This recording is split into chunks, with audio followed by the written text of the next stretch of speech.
took up his post at Secretariat Air Staff 2A, he vowed that if a report like Rendlesham came across his desk, he wouldn't let it drop so easily. But as Nick eased into his job at the MOD, the possibility of his tackling another event like Rendlesham Forest seemed increasingly unlikely. Each week, a slow trickle of sightings landed on his desk. Although each witness was convinced they had seen a genuine UFO, Nick routinely found conventional explanations. I took all the reports seriously. I wanted to do my level best to explain each and every one of them, and I reckon I probably got explanations for about 90–95%. Once I got a UFO sighting in, I'd run a series of checks. We knew where all, for example, civil and military aircraft were flying, so I would try and correlate the UFO report with things we knew about. And sure enough, we got a list of explanations for most of them. Aircraft, weather balloons, satellites, meteors. His access to high-level government and military data identified terrestrial culprits with monotonous regularity. To those who believed in UFOs, Nick Pope's office came to be seen as the latest stonewall in a long history of official government denials and cover-ups. But Nick wasn't one of them. With each new case, Nick's cynicism about UFOs hardened. Then, on March 30th, 1993, something happened that would shatter Nick Pope's convictions.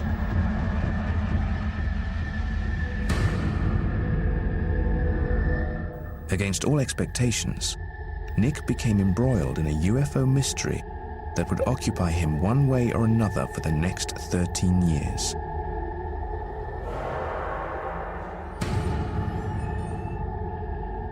A massive unidentified flying object seen by hundreds of eyewitnesses across large swathes of Britain. It is a case that to this day defies all reasonable explanation.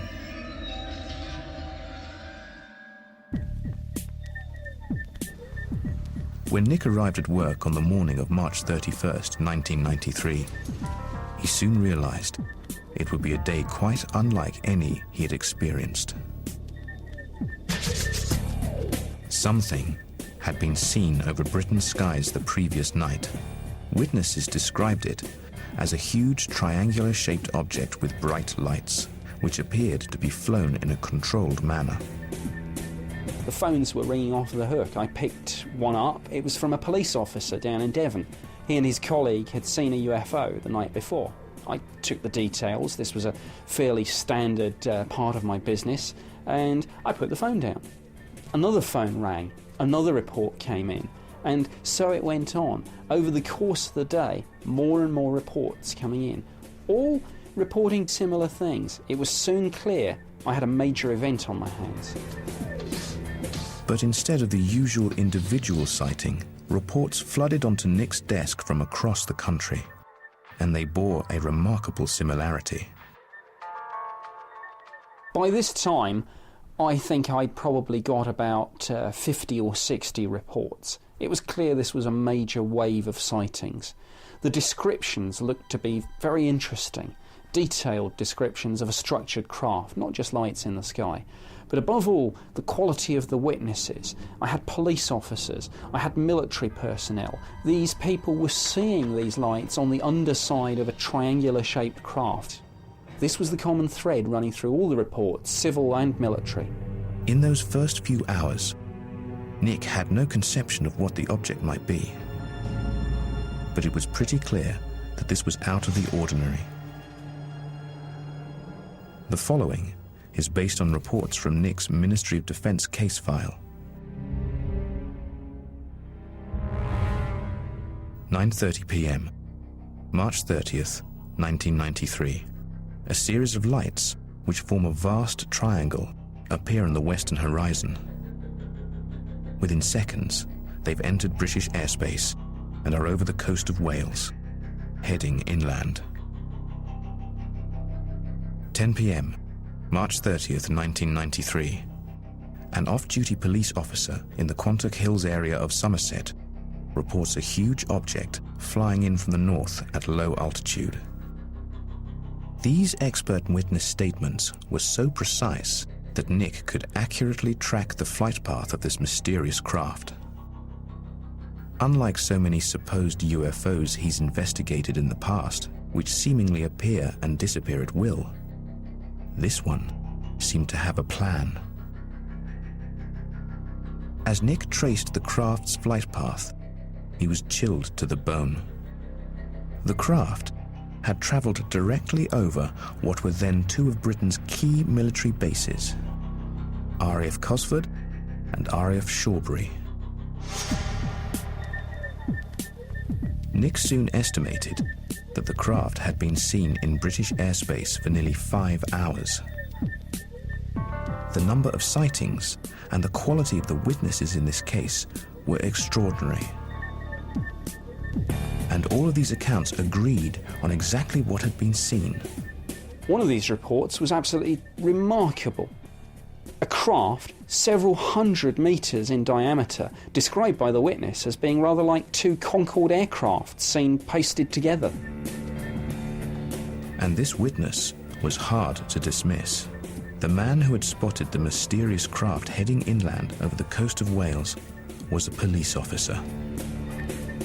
The sightings spread from early evening on the 30th into the early hours of the 31st. During that time, the massive triangular object flew over a large part of Britain with impunity. 1:10 a.m., Liscard, Cornwall. The UFO is seen by another police officer who describes a triangle of bright lights moving silently north. That police officer's eyewitness account was further substantiated by reports shortly afterwards in Devon and Cornwall. They estimated the speed of the object to be in excess of Mach 2, over 1,000 miles per hour. But the most important thing wasn't what these witnesses saw, but where they saw it. Whatever this craft was, whatever it was doing, the places it was going in terms of the military bases made this look like some form of reconnaissance. As he continued to analyze the sightings, Nick noticed they were grouped into two distinct waves. Those made in the early hours of March 31st, which described an object at high altitude, and another series of sightings across the previous night describing a huge triangular UFO at low altitude, with the ability to move at breakneck speeds. To Nick, the ardent skeptic, the idea of a squadron of UFOs carrying out a reconnaissance was in the realm of science fiction. There had to be something in the 60 or so reports that would bring his investigation back to Earth. Nick turned to Britain's early warning radar systems. Designed to spot incoming ballistic missiles, these radars can pinpoint an object a few inches across from a distance of hundreds of miles.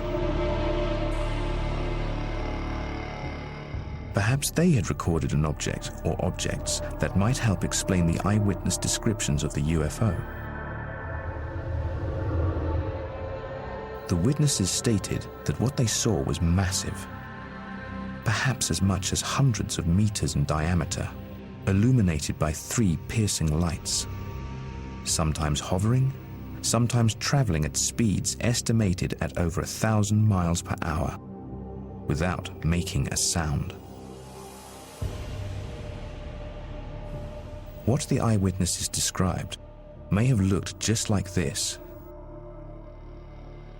This is in fact a formation of satellites orbiting Earth, but it could easily appear as a huge black triangle, similar to the objects eyewitnesses had described.